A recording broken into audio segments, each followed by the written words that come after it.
In a world where power is shifting and alliances are tested, one statement has shaken the global stage.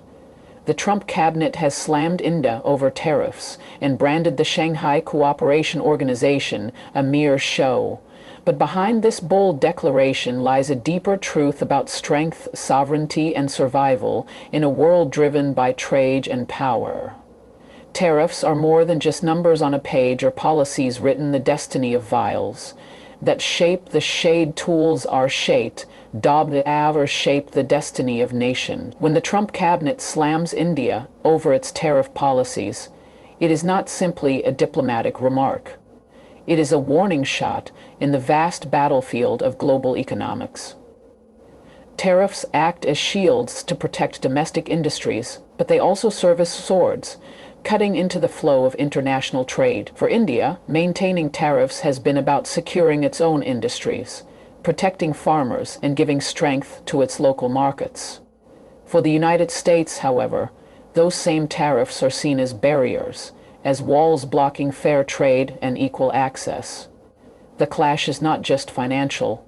It is political, strategic, and deeply symbolic. Every tariff decision represents a struggle between self-reliance and globalization, between protecting what is at home and reaching for opportunities abroad. When America calls out India, it is challenging not only the country's economic choices, but also its vision of sovereignty. Can India withstand the pressure of the world's most influential economy, or will it be forced to bend its rules in the name of cooperation? These questions echo beyond trade negotiations.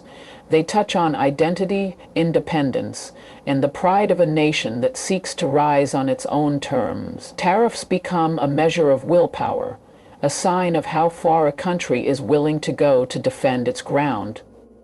In the end, the fight over tariffs is not only about money. It is about power, dignity, and the future. It is a reminder that in the great game of nations, economics is the battlefield, and tariffs are the weapons that decide who stands firm and who gives way. When the Trump cabinet dismisses the Shanghai Cooperation Organization as nothing more than a show, it strikes at the very heart of how global alliances are perceived.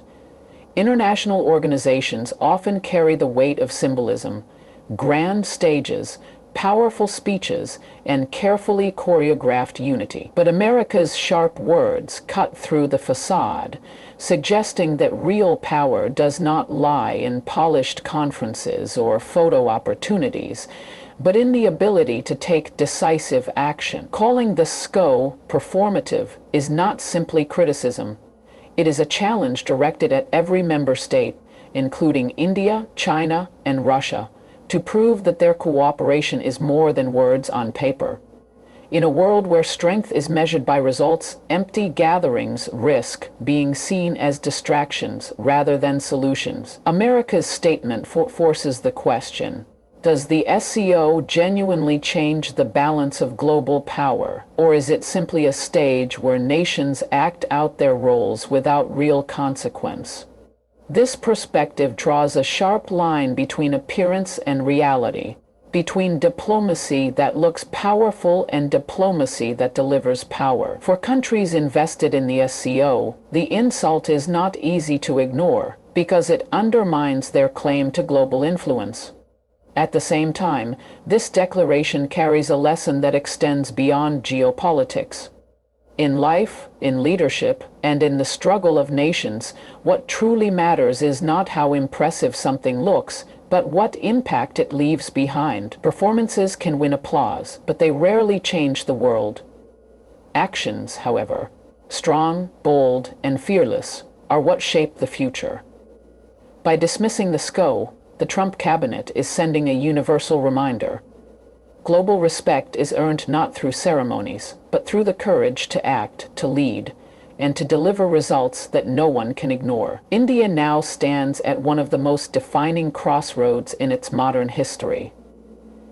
The words from the Trump cabinet are more than just a diplomatic sting. They are a direct challenge to India's resolve as an emerging global power. On one side lies the temptation to yield, to soften tariffs, to give in to pressure from the world's most powerful economy in the hope of maintaining smoother relations. On the other side stands the harder path, the choice to resist, to defend its policies, and to declare to the world that India will not compromise its sovereignty for short-term relief. Every great nation at some point will test it in this way, forced to decide whether it will bend under weight or stand tall in this, for still tall against the storm. India's tariffs are not only about numbers or trade flows. They are reflections of a broader philosophy: self-reliance, protection of domestic industries, and a commitment to shielding millions of farmers and workers from being swallowed by global giants. To surrender on this front would not only reshape trade agreements, it would send a message that India can be pushed into compliance whenever international pressure mounts. Such a message would echo far beyond Washington or Delhi. It would reverberate across the globe, affecting how every nation perceives India's strength. History has shown that those who defend their principles, even in the face of overwhelming odds, are remembered not for their struggles but for their courage. India's challenge today is not simply economic, it is moral and strategic. The question is not whether tariffs are good or bad, but whether India has the willpower to stay true to its vision. At this crossroads, the choice India makes will decide if it becomes a follower in the global order or forges its path as a true leader. This moment is far greater than a dispute between India and the United States. It is the collision of two giant forces shaping the future of the global economy. When the Trump cabinet targets India over tariffs and dismisses the SCO, it is not just a bilateral quarrel. It is part of a much larger contest for dominance in trade, influence, and leadership. Every tariff imposed, every retaliatory measure, and every public statement adds weight to this battle. The clash is not only about goods crossing borders. It is about whose vision of the world will prevail. Will it be an America first model where U.S. interests dictate the rules, or will it be a multipolar system where nations like India demand an equal voice on the global stage? For India, this clash is both a threat and an opportunity.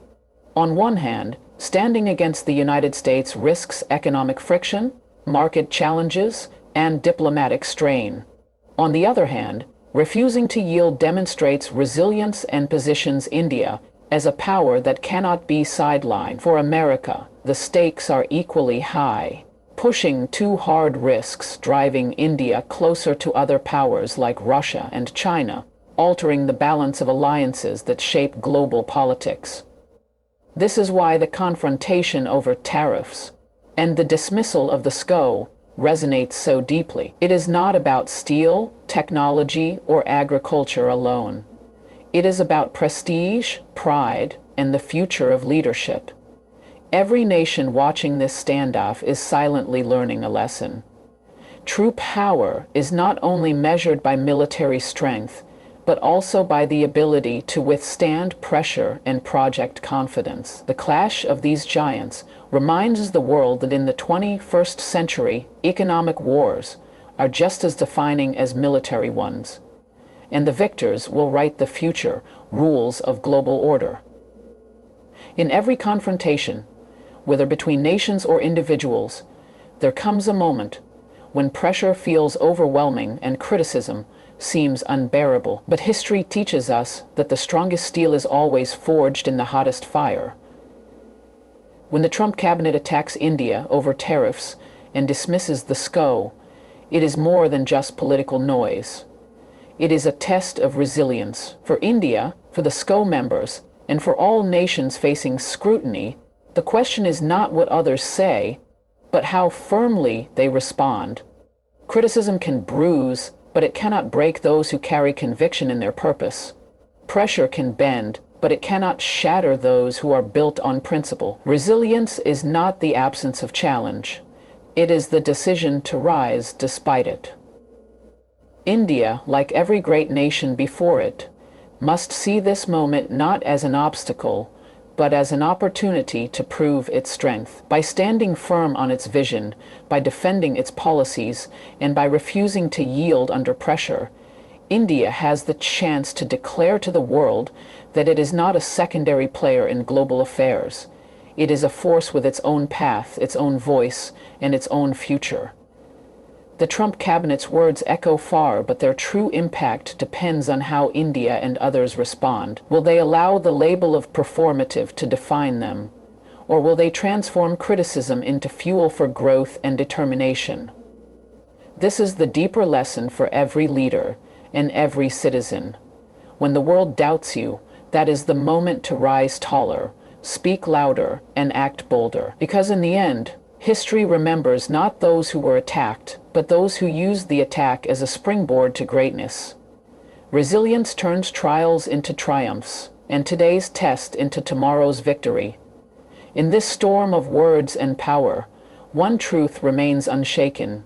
Nations that stand tall, no matter the attack, become the authors of tomorrow.